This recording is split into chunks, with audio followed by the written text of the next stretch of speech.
Hey everyone, intuitive astrologer Lisa Salvatore here today to talk about the Aries New Moon. This new moon is the first new moon of the astrological new year, and it takes place on April 1st at 2:24 a.m. Eastern Standard Time.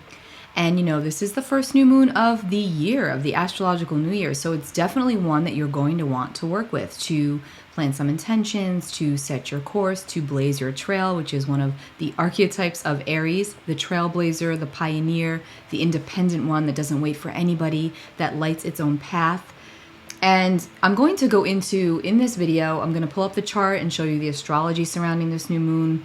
I'm also going to go into the detail sign by sign of where this new moon will be falling for you in your charts by your sun sign, rising sign, so that you can see which part of your life can benefit the most from the energy of this new moon and from setting intentions surrounding the area in your chart where this new moon will benefit will actually help you to succeed in your goals.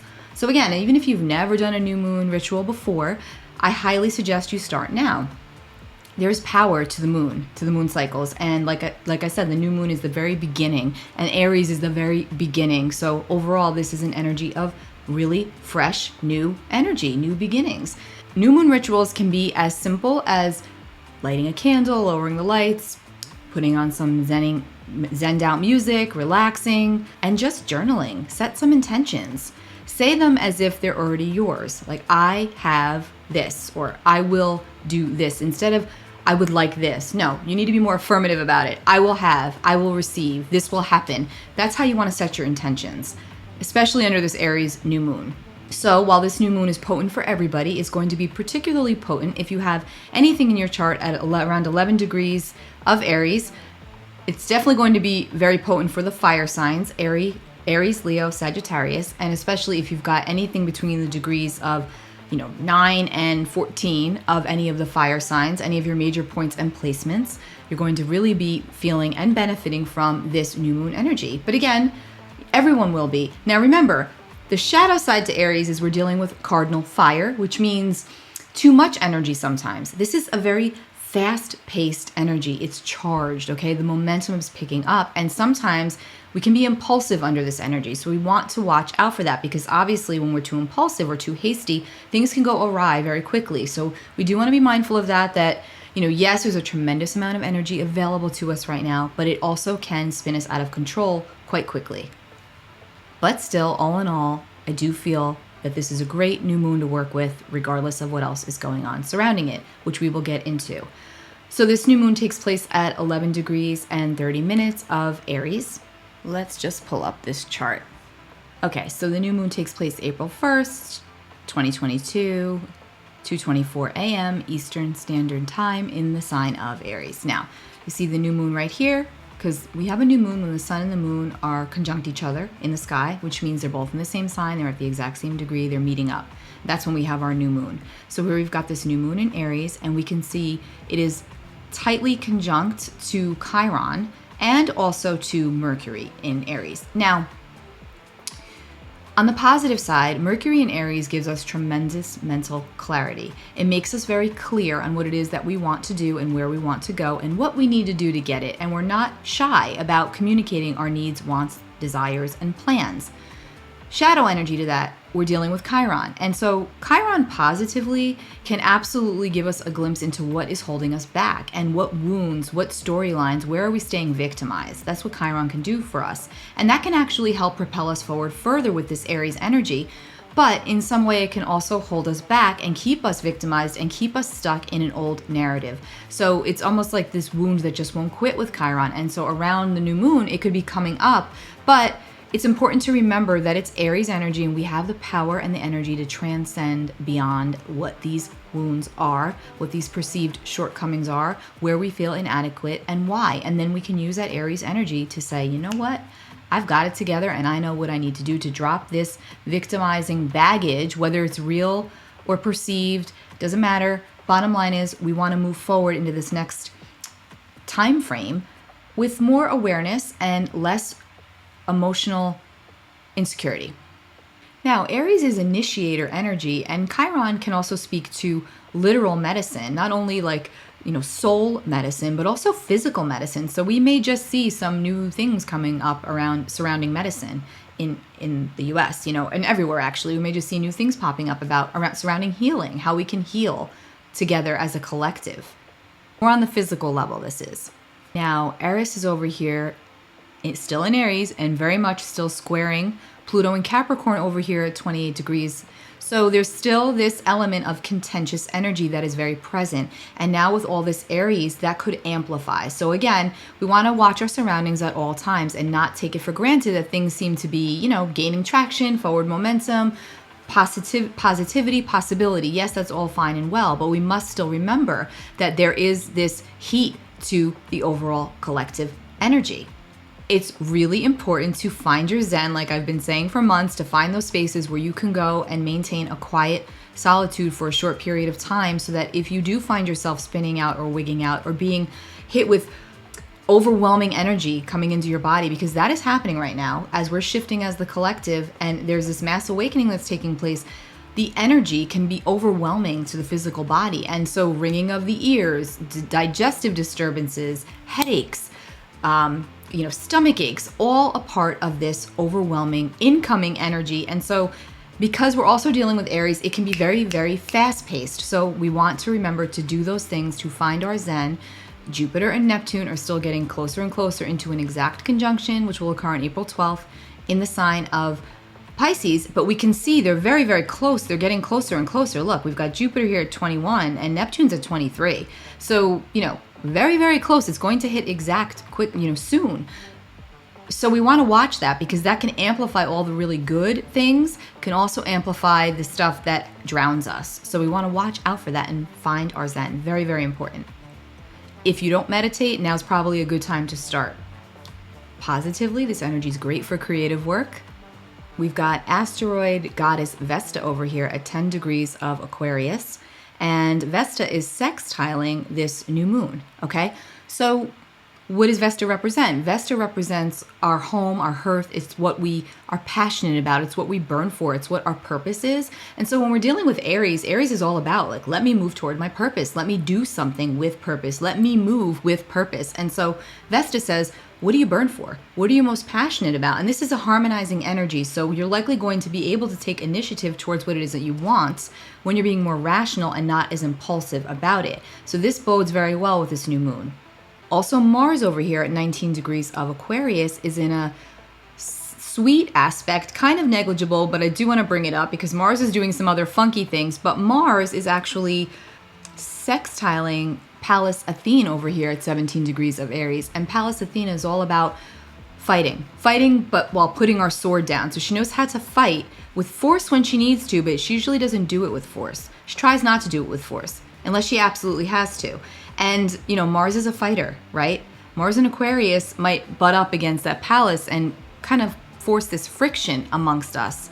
Now, this could happen personally, this could happen collectively, or could be both. But because this is a harmonizing aspect, I will say that I think we get really clear on what it is that we're fighting for and if it's worth it. And then if it's not worth it, we're going to drop our swords. That's how I look at that aspect. Now, speaking of Mars over here at 19 Aquarius is still squaring off with Uranus at 12 Taurus. Now, they're separating, but they were exact last week, March 22nd. They were exact. And I want to bring this up, and I mentioned this in previous videos. This Mars square Uranus energy is a volcanic energy. It's earthquakes. It's eruptive. And that can be on the physical level. That could be on the emotional level. That could be personally. But I always look to Mars and Uranus when it comes to weather, disasters, or just disasters in general. And I actually wrote down what went on over the last couple of leading up to that Mars square Uranus, because it doesn't just happen exact. It doesn't just happen on the day of. It's usually leading up to it, and then after things can occur, being the operative word. And I always like to look back and track it back just to see what did this energy promote, if anything. And there were quite a few things, and I actually have them up here on my computer. I'm going to read them to you. Well, first of all, Japan had a 7.4 magnitude earthquake off the coast of Fukushima on March 16th with a tsunami warning issued. Now, Jupiter and Neptune getting closer and closer together. That could literally indicate a a tsunami. That's a surge of water, okay? I'm not saying that this is going to happen, but I'm just putting some meaning behind what's going on, okay? So that's a tsunami warning issued. It was later lifted. Then on March 15th, there was a landslide in Peru due to heavy rain. Again, Jupiter, Neptune, flooding, heavy rains. The week before, beginning of March, there was crazy flooding in Australia. It wasn't really on the news, but I knew about it. The only time I really watch the news is when it comes to weather, because I like to know it for astrological purposes. I like to track it back. But again, heavy rains, and due to those heavy rains, there was a landslide. This was in Peru. This all falls under that Mars-Uranus square, getting closer and closer at this point. And then in Texas, wildfires. Mars is fire, okay? Wildfires began burning on March 16th, southwest of Eastland, Texas. And as of March 20th, the fires have burned more than 54,000 acres. Okay, here we go. Again, Mars-Uranus. The flooding in Australia. There's a huge cleanup effort going on right now still from the flooding that happened in early March. Okay, in Iowa, there was a series of tornadoes on March 5th. That's a little bit further out, but still. Okay, so, and most important, not most important, but the closest one that happened where I was like, holy cow, Mars-Uranus at work here, was the airline crash, the Chinese airline, the Chinese Boeing that crashed into the mountains. To me, I don't know. I mean, to me, that's kind of literal in the sense that Mars is fire, amongst many things, also wind in a lot of ways. Uranus is electric and also weather related, could be. So if we're thinking about an air disaster that occurred, crashed into a mountain, so let's think about this for a moment. Could there have been an electrical fire in the plane, which caused it to go down? Absolutely. Could there have been a massive weather disturbance that caused an electrical fire in that plane and caused that plane to go down? Absolutely. We don't know. I don't think they even know yet. But bottom line being, again, that was March 21st, literally right before that exact square of Mars and Uranus. I'm not saying that Mars and Uranus are responsible for that. I'm not saying that. Let me be clear. All I'm saying is that when we're dealing with a Mars-Uranus square, and I talk about it a lot because I always find that is an energy of accidents, and it is very important to be more mindful and cognizant of where we are and what we're doing when we're dealing with Mars and Uranus, okay? Because it's much easier for things to happen than if we weren't dealing with that energy. That's all. It's very volatile, and it plays out on many different levels, okay? So I just wanted to give you a little example of how I have personally felt that has played out, from what I have seen and from what I've been tracking. Now, in more good news, Pluto is sextiling Neptune, so that's very intuitive, that's very nice, that's very deep, that's very intense. If you do any kind of creative work, writing, songwriting, anything of that nature, it's like coming from the heart. It's very, very deep and likely going to be very cleansing on a lot of levels to put things out under this energy. Really good new moon for putting something out into the world, something that you've been sitting with, whether it's a book, whether it's a song, whether, any kind of creative project. You definitely want to look to this Aries New Moon energy to get it finished if it isn't, or to get it out to where it needs to go, to get it out further for you. Now, in more news, not sure if this is good, but Saturn over here, I have to bring up good old Saturn at 22 degrees of Aquarius, okay, is actually in a square to the nodal axis, okay? See, we've got the north node here at 23 Taurus and the south node at 23 of Scorpio, and then Saturn is here at 22 of Aquarius. So Saturn is squaring off with the nodal axis. This is a very strong energy of letting go. It's a strong energy of things being revealed that could feel harsh, they could feel hard, they could feel critical. And this is all fixed energy. So whatever it is that could occur for you under this Saturn squaring the nodes, it might seem like it's something that kind of comes out of left field as a restriction or a blockage, but in actuality, it's going to reroute you to where you need to go. So try and look at it as Saturn's not really trying to block you, it's trying to restrict you and reroute you. And when you understand that for what it is, you can move forward with grace and not feel so frustrated about it. Now, look at it as not cosmic rejection, but cosmic redirection. Now, applying this to the collective energy, think about it, restriction and control. We've been dealing with this a lot in spades over the past 2-3 years, and that is continuing. And we just don't know from one moment to the next when things are going to come back to bite us in one way or another, which is why I keep saying just maintain that level of consciousness around what you're doing at all times.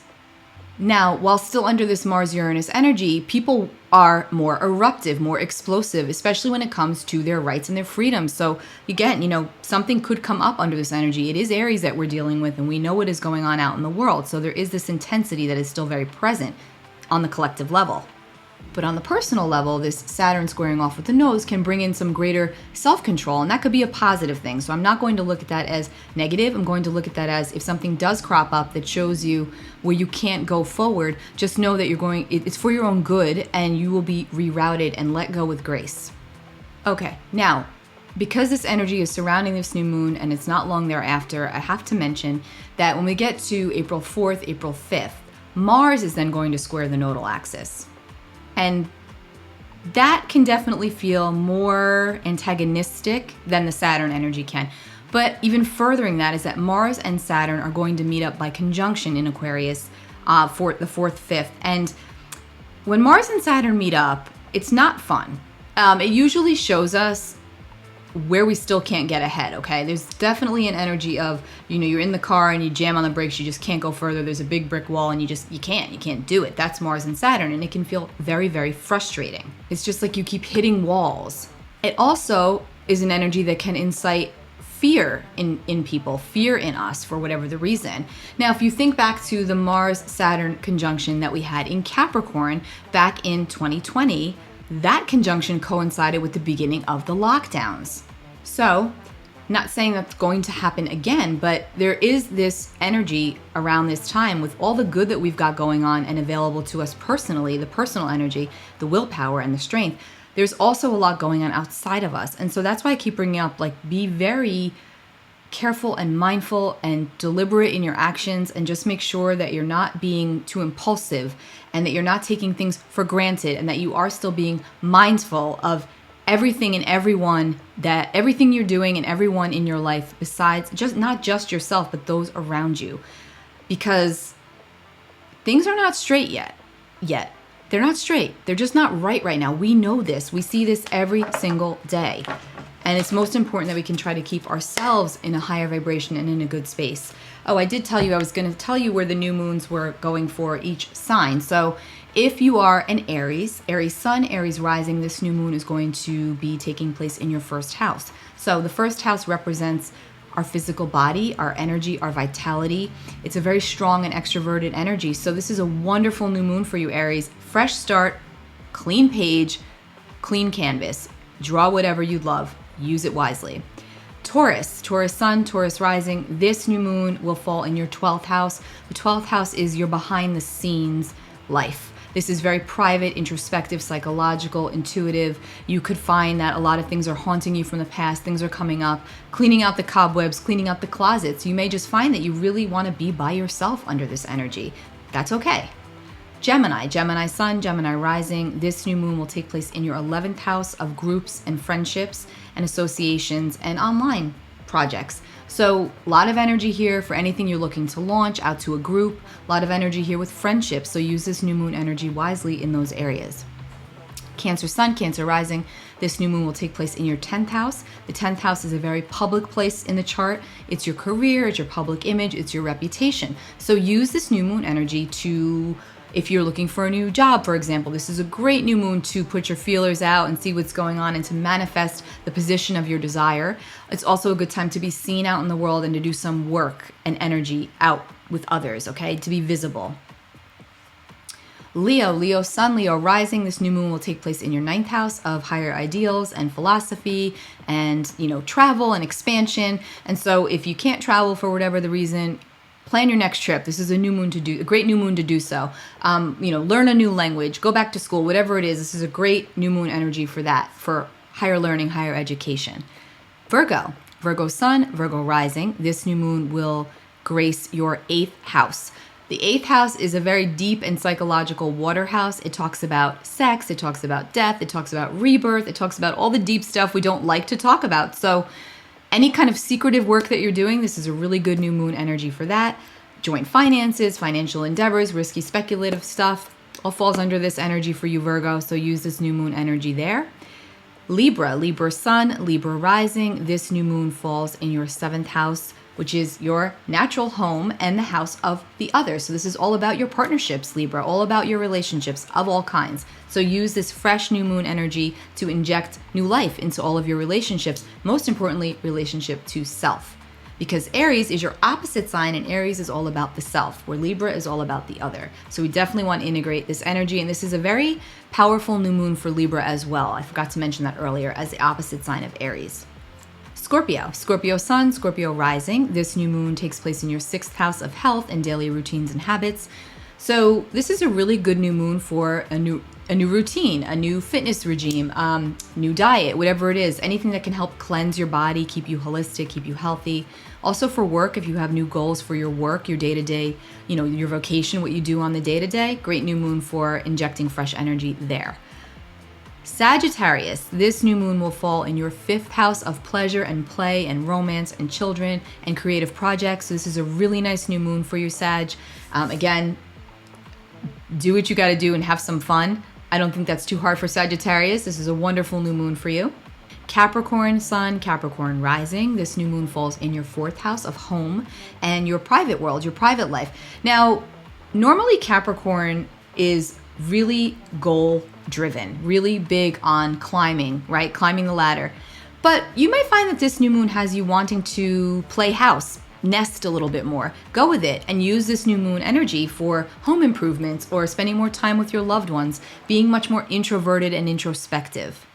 Aquarius Sun and Aquarius rising. This new moon will take place in your 3rd house of communication and community and, short distance travel. Also our siblings and cousins and people that are like siblings and cousins, that all falls under the 3rd house. So this is a great new moon for you for communication, projects and endeavors with the others in your life, or just communication projects in general. If you're writing a book, great new moon energy for that. If you're putting any type of information out into the world, great energy for that, Aquarius.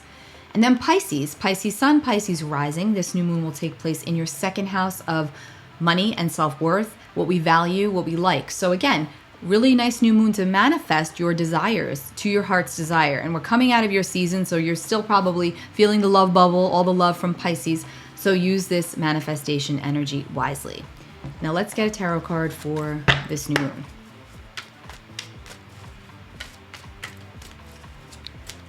All right. 7 of Swords. If you know tarot, you don't really love this guy, right? This is about seeing what we can get away with and kind of sneaking in and taking what might or might not be ours. So there's definitely some element of manipulation that could be present around this new moon, as long as you're staying in your lane and you're focusing on your goals and you're doing it on the up and up. Now remember, the shadow side to Aries energy is that they will ram, like their symbol, the ram, they will ram through anyone or anything that gets in their way. And they can be very impulsive, and they can also be, dare I say, manipulative at their shadowy side to get what they want. So surrounding this new moon energy, there could be that could be present. So just try to shy away from that and make sure that everything that you're doing and everything that you're manifesting, you're doing it for the greater good. And I always say, when you manifest or when you do a release ritual of any kind, and if we've worked together before, I always say this, when you do that, you always want to add the words lovingly, but you have to do it with intention, because you don't want anything bad to happen to someone else, even if they've wronged you. It's okay. It's sometimes really hard to forgive when somebody hurts us badly and deeply, I know. Which is also an energy under that card, the 7 of Swords. So it's really important, though, to maintain a space of forgiveness and love. And basically say, let's say you have a friend that you just really don't want to associate with anymore, and you're having a hard time with that, and you say, really, just, can you please, manifest this friendship? Can we release this friendship from my life? Okay. Do it lovingly, because you don't want anything negative to happen to the other person, to the other situation. And, again, with this card present, there's just always there's always another card in the deck, right? There's always a secret there. There's always something that's not being shown, right? And there could be some mind games going on with 7 of Swords, mental manipulation. So be very aware of that. It might not be you. It might be somebody on the outside. So if something doesn't feel right, make sure that you honor that and that you live in that space of truth.